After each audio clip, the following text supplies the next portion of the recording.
Let's peek into your pantry. It might look like a simple collection of jars and bags, but there's a lot more going on than meets the eye. You see rice, wheat, and flour, staples for dinner, bread, and cakes. These humble ingredients are the backbone of countless meals around the world, feeding families and fueling traditions. But there's a hidden world on those grains, microbes, bacteria, and yeast, waiting for the right moment to feast. They're invisible to the naked eye, but they're everywhere, clinging to the surface, ready to spring into action. These tiny organisms are the secret behind fermentation, powering foods like sourdough, beer, and cheese. Without them, we'd miss out on some of the most delicious and complex flavors in our diets.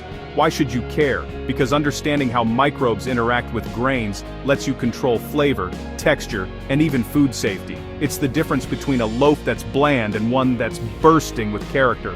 Sourdough's tang, beer's fizz, and yogurt's creaminess all come from microbial action. These transformations are what make our favorite foods so unique and enjoyable. But not all microbial activity is welcome. Think moldy bread. Some microbes spoil food, turning a tasty treat into something you'd rather toss than taste. Knowing which grains spoil fastest helps you store food better and waste less. Smart storage and a little knowledge can save you money and keep your meals safer. So, we're setting up a microbial race. Rice, whole wheat berries, and all-purpose flour. Each one has its own unique structure and microbial community. Which will ferment fastest? We'll explore their structure, their natural defenses, and what makes them tick. The answer might surprise you. The finish line? A bubbling, fermenting celebration. It's a visual and aromatic sign that microbes are hard at work, transforming simple grains into something extraordinary. Let's dive into the science behind your favorite foods. By understanding the role of microbes, you can unlock new flavors and textures in your own kitchen. Microbes are everywhere, but not all grains are equally inviting. Some grains are more resistant, while others are a playground for microbial growth. By understanding their differences, you become the conductor of your own kitchen's microbial orchestra. You can encourage the good microbes and keep the bad ones at bay. It's not just about taste, it's about safety and economy too. Making informed choices means less waste, more savings, and better meals. So, which grain will win the microbial marathon? Let's find out together.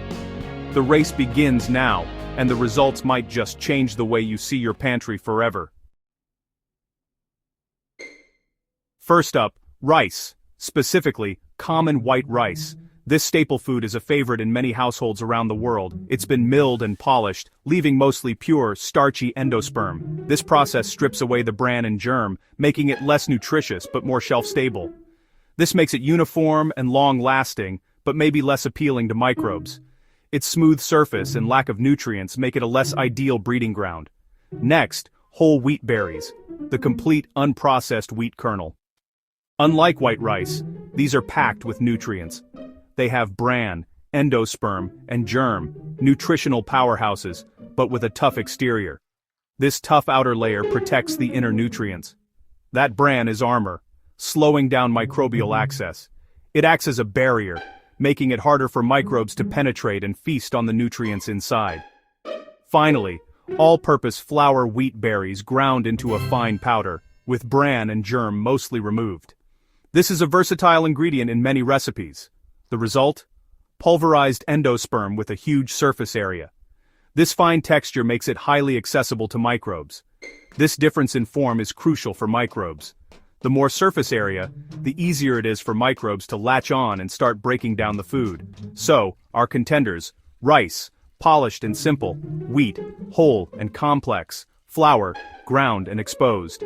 Each has its own unique characteristics. Each brings unique properties to the race. Their individual structures and nutrient profiles will play a significant role in how they interact with microbes. Their structure and nutrient content will determine which one feeds microbes fastest. The more accessible the nutrients, the quicker the microbial growth.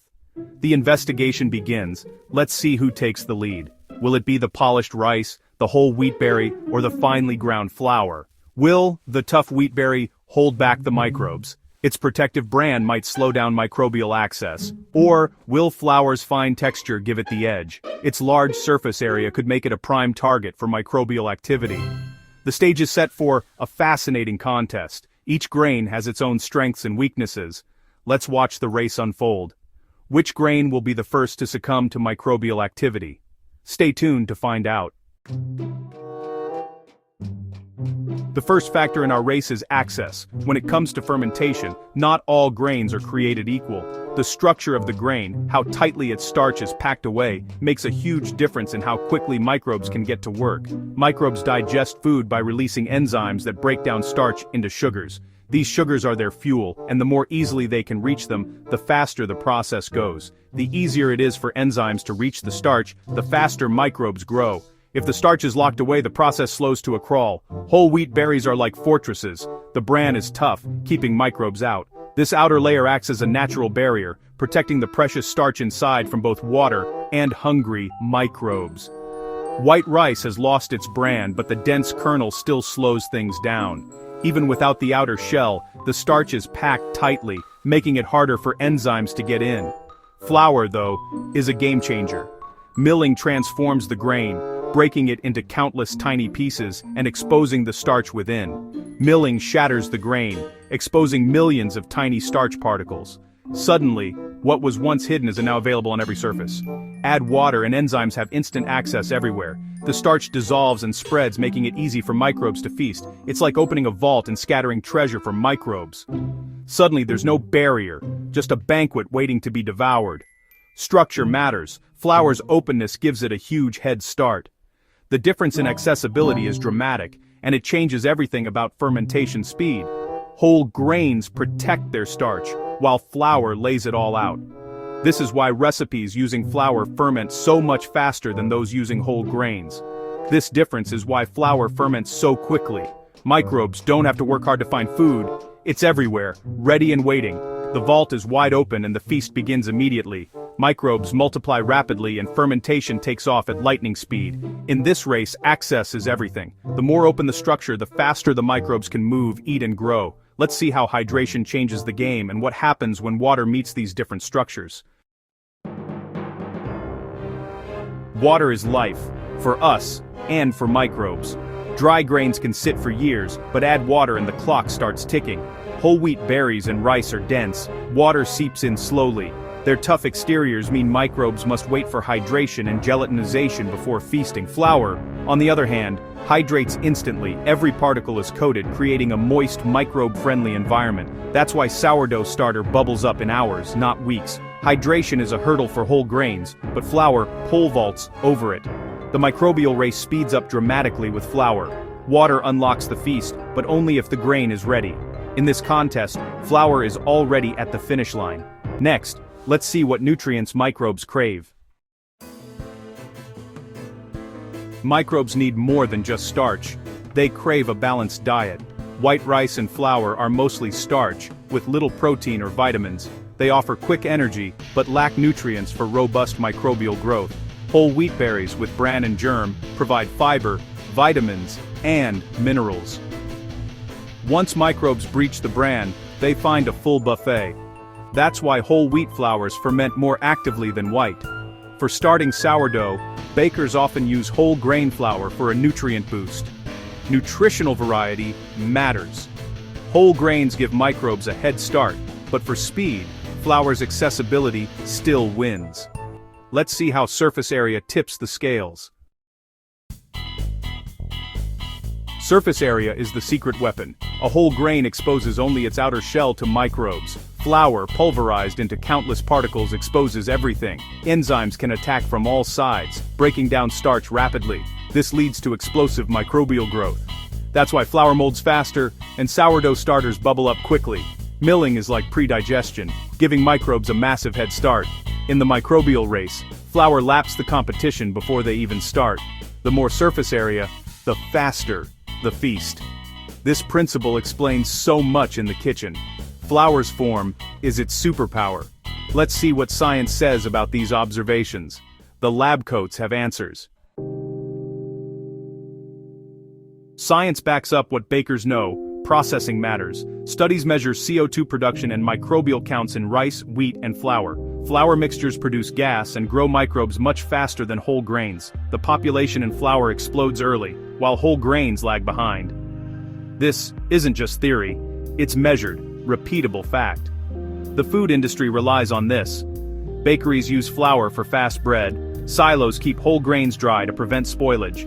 If you want rapid fermentation, break down the grain. Milling unlocks the grain's potential for microbes. The science is clear. Flour is the fastest path to fermentation. Let's see how this plays out in bread and beer. The grain race shapes our favorite foods: bread, beer, and more. Bread relies on flour for quick, predictable rising. Even sourdough starters are flour-based for maximum microbial activity. Whole grains are too slow for most baking. Beer starts with whole malted barley, but it's always milled to increase surface area. Brewers need a coarser grind to separate liquid from solids, but breaking the grain is essential. It's a spectrum. Whole grains are stable, flour is fast, and cracked grains are in between. The choice depends on your goal: speed, control, or stability. For rapid fermentation, flour is king. For controlled extraction, a coarser grind works best. The principle remains: access is everything. Every fermented food starts with this decision. Now let's crown the winner. The verdict is clear. Flour wins the microbial race by a landslide. Pulverizing the grain exposes starch instantly, letting microbes feast right away. Whole grains are slow to ferment, protected by their structure. This matters for you. Use whole grain flour to kickstart sourdough, and store whole grains dry for longevity. Flour is most vulnerable to moisture. Keep it airtight. Understanding this makes you a kitchen scientist, not just a recipe follower. You control fermentation, storage, Liberty. Great. Grain race underpins so much of cooking. Now you have a powerful tool in your culinary arsenal. Go forth and ferment.